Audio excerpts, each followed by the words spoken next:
Let's start. Today we are going to start the books textbook Hornbill 11th class. चूंकि किताबें नहीं हैं पर कुछ पार्ट उस पर पुराने हैं। ये जो पार्ट पढ़ रहे हो आप, ये पिछली क्लासों में भी था, चाहे 11th हो या 12th हो, उसमें था। हम इसका पहले पार्ट से हम स्टार्ट करते हैं, the portrait of lady. Look here,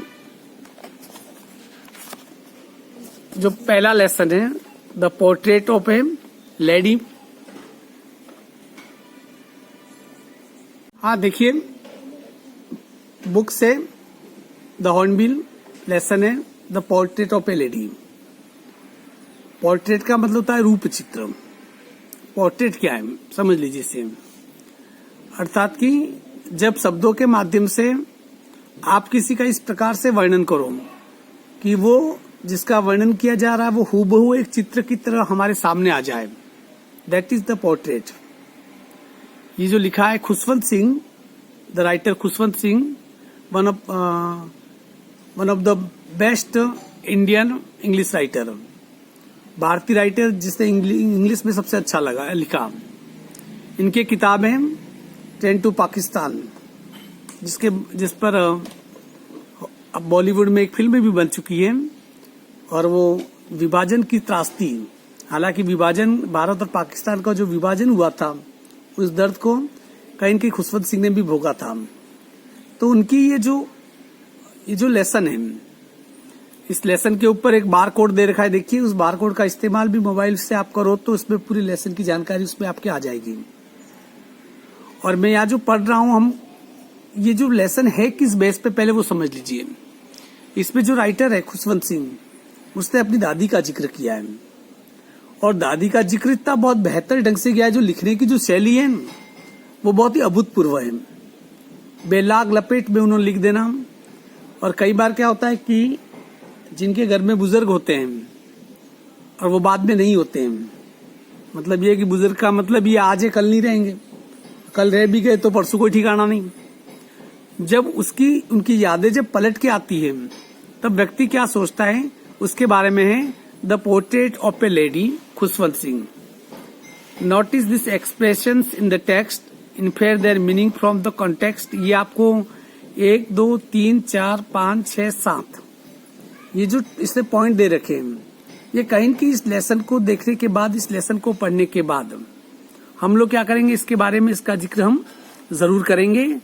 देखिए लेसन है, लेसन में स्टार्ट करता हूं, फिर ये जो भी ऊपर जो पॉइंट दे रखे हैं उस पॉइंटों के बारे में भी अपन जिक्र करेंगे। यहाँ पर देखिए सिंपल भाषा में लिखा हुआ है, कुछ शब्द ऐसे जो टेढ़े हो सकते हैं। बस आपको ये कि आपके पास यदि किताबें नहीं है तो जाके वीडियो को वापस देखोगे, यदि किताब घर पे होगी तो उसकी मदद से आप पढ़ सकते हो। यदि वीडियो देख भी लोगे, किताब नहीं भी होगी, तो भी इस वीडियो से ही इस लेसन का आप ट्रांसलेशन पूरी तरीके से पढ़ लोगे। स्टार्ट कर रहा हूं। My grand mother, like everybody's grand mother, was an old woman. मेरी दादी माँ ठीक सभी दादी माओं की तरह एक बूढ़ी औरत थी। स्वाभाविक है, if is the grandmother then he will be old. मेरी दादी है तो बूढ़ी होगी। She had been old and wrinkled. She had been old and wrinkled. Wrinkled का मतलब चेहरे पे जो झुर्रियां पड़ जाती है, उसे क्या कहते हैं, wrinkled. She had been old and wrinkled for the 20 years। और वो पिछले 20 सालों से बूढ़ी थी और झुर्रियों वाले चेहरे वाली थी। मतलब इस चीज को समझिए कि एक स्टेज ऐसी आती है, तब उसके बाद अवस्था रुक जाती है, उसकी उम्र रुक जाती है। मतलब 80-90 साल के बूढ़े का चेहरा हो और वो 100 साल का यदि हो जाए तो चेहरे में कोई भी फर्क नहीं होगा, क्योंकि वो 90 साल की उम्र में जो झुर्रियां होती है वो 100 साल की उम्र में रहेगी, और उससे ज्यादा खुदा न खास्ता जी गया तो वैसा ही रहेगा। इसलिए जब से लेखक ने उसे देखा, रिंकल फॉर द 20 years, जब से मैंने देखा तब से वो क्या थी, बूढ़ी ही थी। दैट आई हैड नाउन हर, जब से मैं उसे जानता हूं तब से वो क्या थी, बूढ़ी थी। People said that she had once been young and pretty. लोग अक्सर कहा करते हैं कि वो एक जमाना था तब वो बहुत सुंदर हुआ करती थी। And had even had a husband, और लोग ये भी कहते हैं कि इनके पति भी हुआ करता था। मतलब उसको आश्चर्य होता है कि इस बूढ़ी के पति कैसे हो सकता है, लेखक कह रहा है। But that was hard to believe, पर यह विश्वास करना मुश्किल था। प्रश्न पूछेगा what was hard to believe, इस किताब के अंदर से पूछेगा तो यही पूछेगा what was hard to believe, क्या बिलीव करना मुश्किल था। It was hard to believe that once that lady was a very pretty and he had husband, कि उसका एक हस्बैंड भी हुआ करता था और वो सुंदर भी थी, इस बात पे विश्वास करना मुश्किल था। My grandfather's portrait hung above the mantel piece, mantel piece का मतलब होता है कि सर्दियों के बचने के लिए जो चिमनी घर में जो अलाव लगाया जाता है उसके ऊपर जो उठा हुआ भाग होता है उसे कहते हैं मेंटल पीस। तो माई ग्रैंडफादर्स पोर्ट्रेट हंग, हंग का मतलब लटका हुआ। दादाजी का पोर्ट्रेट, दादाजी की बहुत बड़ी तस्वीर कहाँ लटकी हुई थी, above the mantel piece in the drawing room, drawing room में जो चिमनी का जो उबार वाला भाग था उसके ऊपर जो दीवारों पे मेरे दादाजी का क्या लटका हुआ था, एक बहुत बड़ा चित्र लटका हुआ था। इसमें दादाजी के कैरेक्टर का वर्णन किया है, how looks like the grandfather, दादाजी कैसे दिखते थे उसका इस पे बहुत शानदार वर्णन किया है। बड़ा प्रश्न भी इस पे बन सकता है। He wore a big turban, turban का मतलब पगड़ी, क्या कहते हैं पगड़ी। He wore a big turban, अब इसमें दादाजी के रूप का वर्णन किया जा रहा है। He wore a big turban, उन्होंने एक बड़ी पगड़ी पहनी हुई थी, तस्वीर में एक बड़ी पगड़ी पहनी हुई थी। And loose fitting cloth, loose fitting cloth का मतलब उन्होंने ढीले ढाले क्या पहन रखे थे, कपड़े पहन रखे थे। His long white beard covered, beard का मतलब दाढ़ी। His long white beard covered the best part of his chest, और उनके चेहरे पे जो दाढ़ी थी, लंबी दाढ़ी, उस लंबी दाढ़ी ने सीने को घेर के रखा था, मतलब सीने तक फैली हुई थी दाढ़ी उनकी। And he looked at least 100 years old,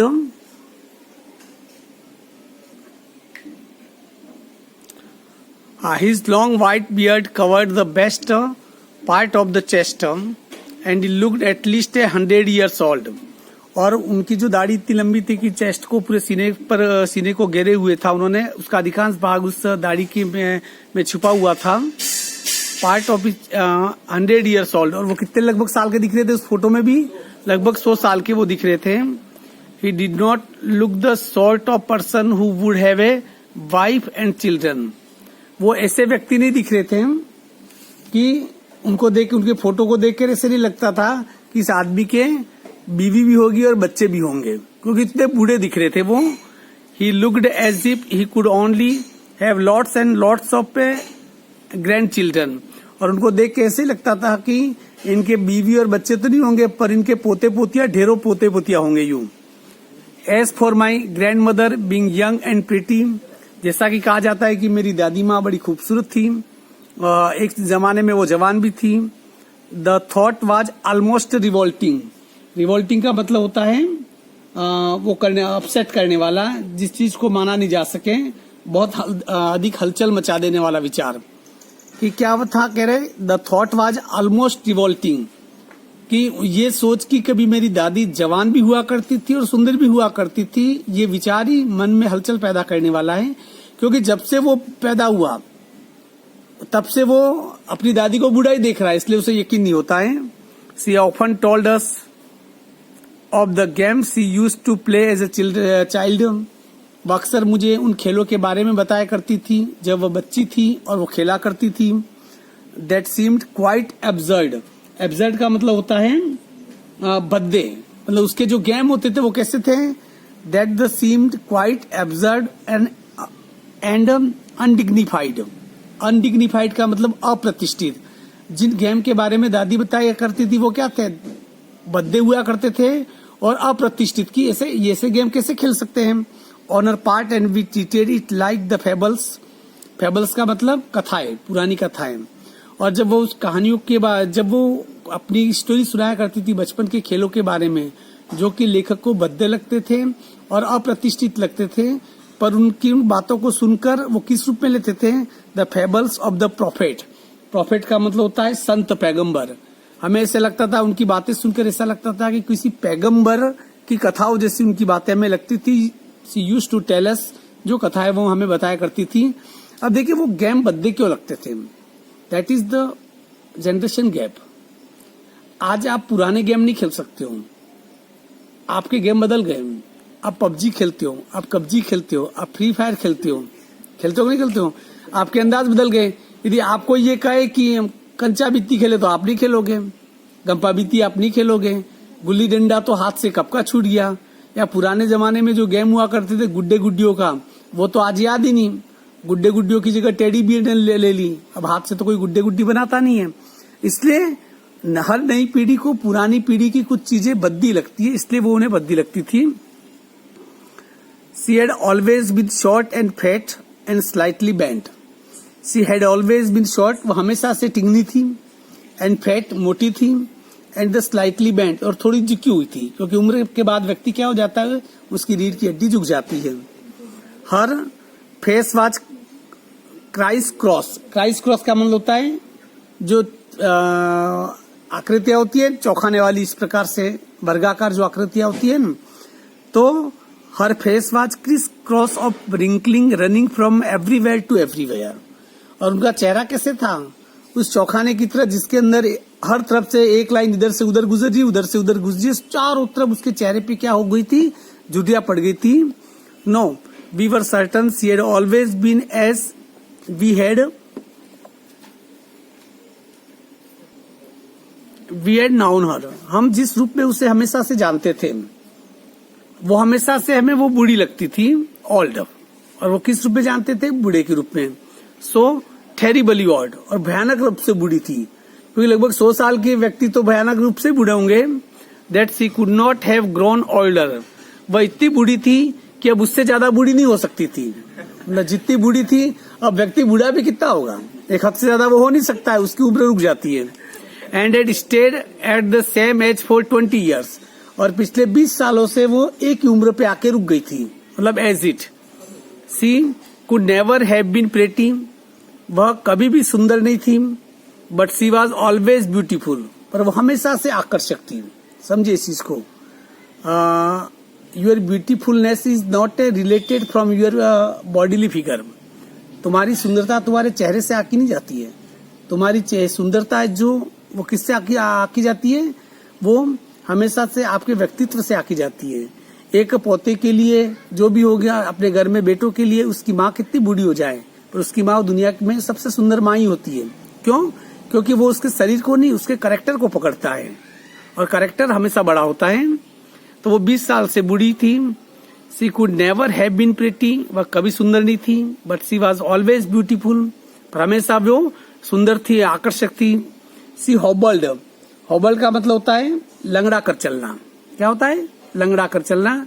C hobbled about the house in spotless white with one hand resting. देखो बता रहा है कि उसकी छवि का वर्णन किया जा रहा है। How looks like the grand mother, दादी कैसे दिखती थी, ये प्रश्न पूछेगा तो इसका जवाब ये देखिए। She hobbled about the house in spotless white with, और वो बिल्कुल सफेद कपड़ों में, उसके बाल भी सफेद थे, शरीर पे कपड़े भी सफेद थे। वह लंगड़ा कर घर में चलती थी, लंगड़ा कर क्योंकि बूढ़ी हो गई थी, धीरे धीरे चलती थी। With one hand resting on her waist to balance her stoop, और वह अपनी कमर में एक हाथ को वो क्या करती थी, अपने कमर में रखती थी ताकि शरीर का बैलेंस बनाए रखे जाए। उस झुकाव को, स्टूप का मतलब झुकाव, उस झुकाव को संभाला जा सके। And the other telling the beds of rosary, और वो दूसरे हाथों में क्या करती थी, उसके हाथ में मणकों की माला होती थी। उन मणकों की माला को क्या करती थी, वो जैसे घुमाया करती थी। 108 मालाएं होते हैं, उनको बूढ़े लोग घुमाते रहते हैं। हर सिल्वर लुक्स वर स्कैटर्ड अनटाइडली ओवर स्पेल पकड़ फेस, और उसके जो चांदी के रंग के जो उसके बाल थे जो बिखरे हुए रहते थे, और हमेशा उसके पीले चेहरे पर क्या करते थे, वो घुमा करते थे। पकड़ फेस, पकड़ का मतलब झुर्रियों वाला चेहरा। उसके जो चांदी जैसे बाल थे वो उसके झुर्रीदार चेहरे पे इधर उधर बिखरे हुए फैले रहते थे। And her lips constantly, constantly का मतलब लगातार, हर lips constantly moved in audible prayer. Inaudible का मतलब जो सुनाई न दे, होठ हिलते हुए लगे पर सुनाई न दे, तो वो जो और उसके होठ हमेशा हिलते रहते थे बिल्कुल कमजोर सी आवाज में, और वो आवाज जो सुनाई नहीं पड़ती थी वो किसकी आवाज हुआ करती थी, प्रेयर। वो क्या करती थी, हमेशा राम नाम या भजन वगैरह कुछ गाया करती थी। हाथ में मणकों की माला हुआ करती थी, झुर्रीदार चेहरे के ऊपर उसके सफेद जो बाल, चांदी के रंग के बाल उसके बिखरे हुए रहा करते थे। और वो कमर पर हाथ डाले झुककर एक तरफ वो लंगड़ा कर चला करती थी। ये किसका characteristic? That is the characteristic of grandmother. Yes she was beautiful. कवि कह रहा है, लेखक कह रहा है कि यस सी वॉज ब्यूटीफुल, हाँ वो आकर्षक थी। She was like the winter landscape in the mountain. बहुत प्यारी बात कही है, लाइन कितनी झक्कास कही है इसने, देखो। She was like the winter landscape in the mountain. Landscape का मतलब प्राकृतिक दृश्य। और सर्दियों के दिनों में पहाड़ों पे जब बर्फ गिरती है ना, और उसके बाद जिस प्रकार से पहाड़ सफेद से हो जाते हैं ना, ठीक इसी प्रकार दादी माँ क्या थी, एक सर्दियों के दिनों में पहाड़ी पर गिरने वाले बर्फ के बाद जो प्राकृतिक दृश्य दिखता है, लैंडस्केप दिखता है, उसकी तरह उसकी दादी माँ थी। प्रश्न ये भी पूछा जा सकता है कि how can you say that the grand mother was the winter landscape of A mountain.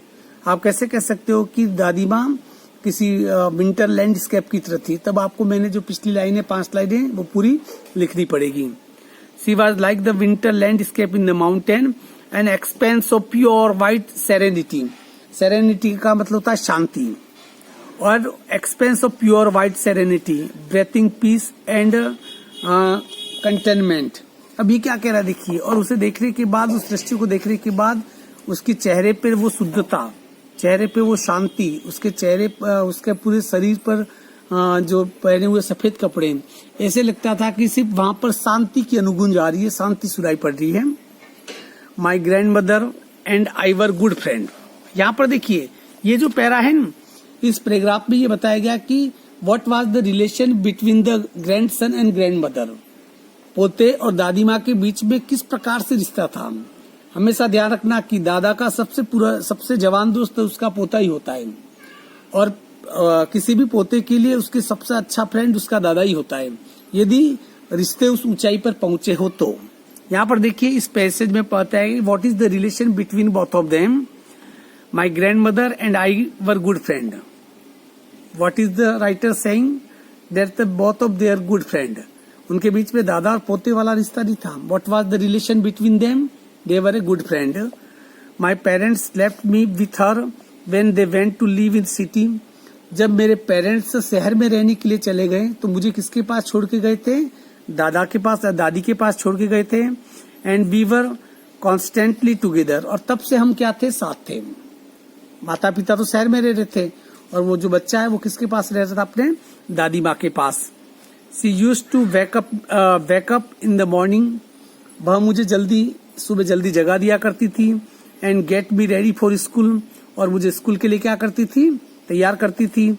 C said her morning prayer in the monotonous. भयानक।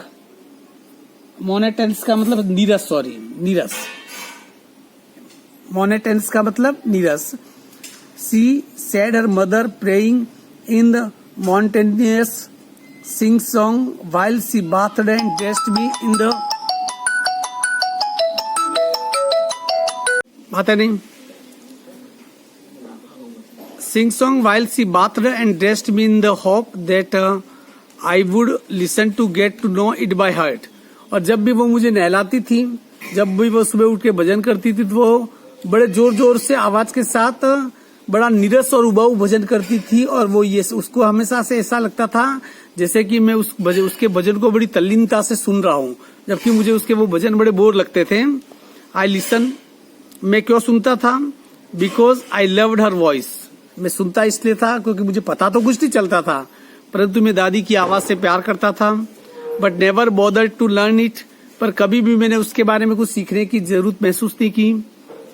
Then she would fetch my wooden slate which she had already washed and plastered with yellow chalk, a teeny earthen ink pot and a red pen, tie them all in a bundle and hand it to me। और मेरे school जाने के पहले क्या करती थी दादी माँ? जो स्लेट हुआ करती थी, जिसके ऊपर चौक से लिखा करते थे, उसे साफ कर देती थी।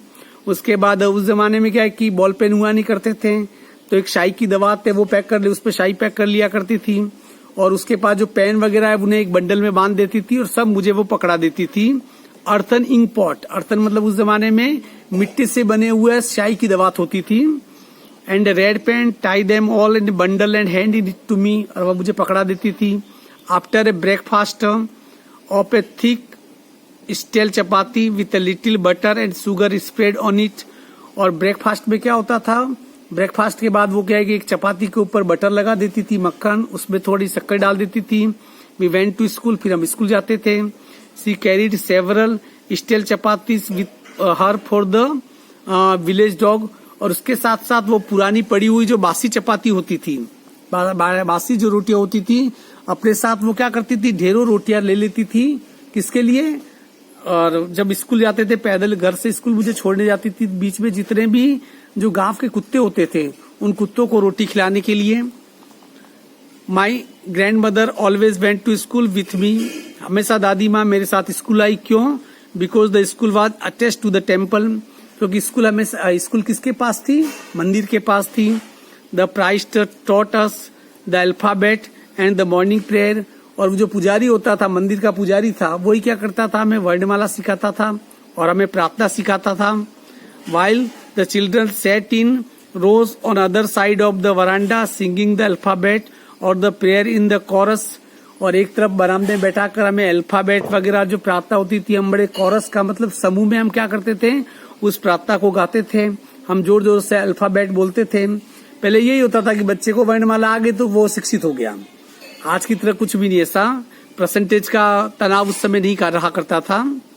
My grand mother said in side reading the scriptures. Scriptures का लिखिए धार्मिक ग्रंथ. और मेरी माँ जो मंदिर के अंदर बैठ के क्या करती थी, इतनी देर धार्मिक ग्रंथ पढ़ती थी. My grand mother said in side reading the scripture when he had both finished. जब हम दोनों का काम समाप्त हो जाता था, दोनों का काम क्या, उसकी पढ़ाई, वही वर्णमाला जोर जोर से बोलना, भजन प्रार्थना वगैरह गाना, और दादी माँ का धार्मिक कार्यक्रम, धार्मिक किताबें पढ़ने का काम समाप्त हो जाता था. We would walk back together. तब हम दोनों क्या करते थे, साथ साथ निकलते थे.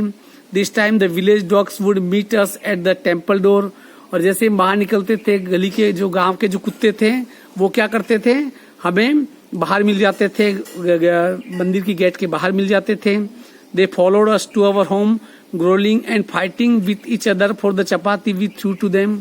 और जो चपाती जो दादी माँ लाते थे उनको हम जो फेंकते थे तो कुत्ते जो क्रोइंग,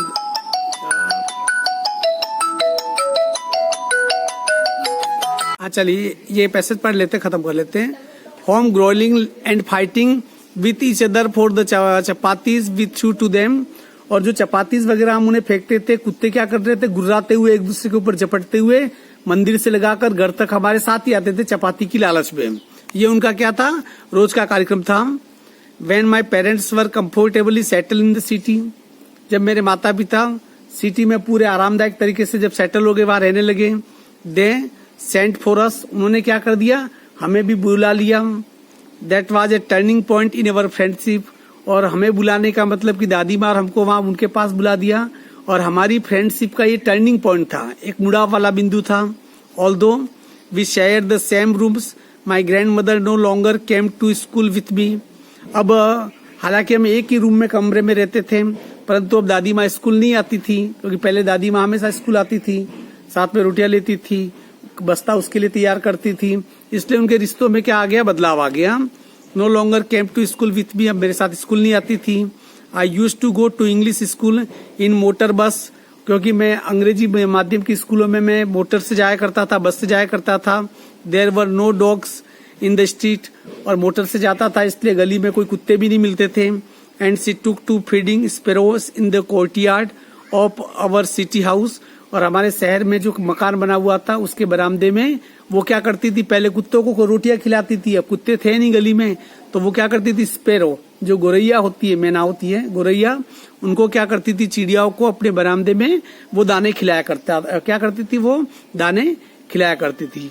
यहाँ तक का पैसेज हमने पढ़ा. देखिए इस पैसेज में हमने क्या क्या पढ़ा, इसमें कितने क्वेश्चन बन सकते हैं. Just I want to be describe this. At first you have to be understand what is how looks like the grandmother. पहला, what is the character sketch of grandmother. grandmother कैसी दिखती थी. Second, the character sketch of the grandfather. how looks like the grandfather. पिताजी कैसे, वो कैसे दिखते थे. What is the relation between the grandson and the grand mother, दादी और उनके बीच में किस प्रकार के रिश्ते थे।